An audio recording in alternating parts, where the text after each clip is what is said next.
Bonjour les femmes de feu. Alors je suis heureuse d'aujourd'hui de vous retrouver pour un nouvel épisode d'apprendre à voler. Des vérités spirituelles à appliquer pour être métamorphosées. Amen. Aujourd'hui je vais vous raconter une histoire qui nous est arrivée à mon époux et moi-même. Nous étions allés le dimanche matin à un culte où il y avait un serviteur de Dieu qui était de passage. Nous avons été richement bénis et ensuite nous sommes rentrés chez nous. Dans l'après-midi, le serviteur de Dieu en place nous contacte en nous demandant s'il nous serait possible d'emmener le serviteur de Dieu qui était en déplacement à 250 km d'ici parce qu'une communauté l'attendait pour qu'il prêche le soir. Nous avons dit que nous allions en discuter et le rappeler et nous avons raccroché.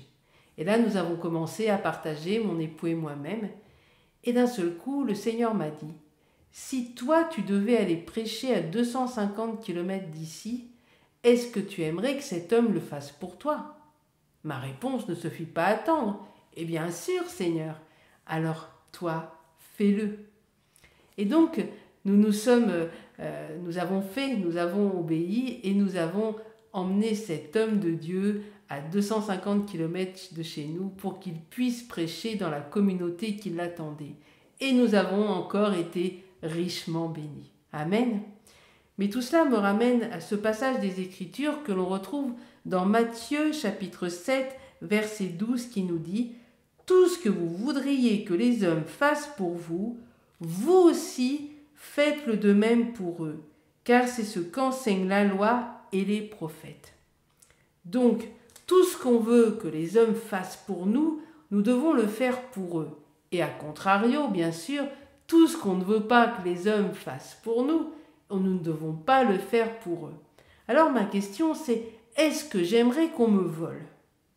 Ma réponse est non. Est-ce que j'aimerais qu'on me mente? Bien évidemment que non. Est-ce que j'aimerais qu'on parle mal de ma personne? Bien sûr que non. Et est-ce que j'aimerais qu'on m'encourage? Eh bien oui.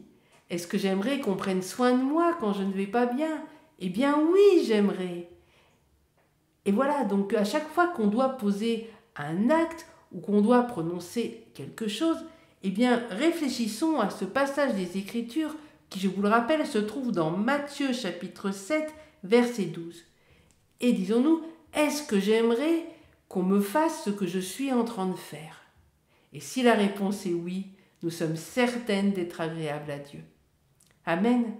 Donc une vérité spirituelle à appliquer pour notre vie dès aujourd'hui. Amen. L'armée de Dieu est en marche, mes sœurs, et vous en faites partie. Bye bye.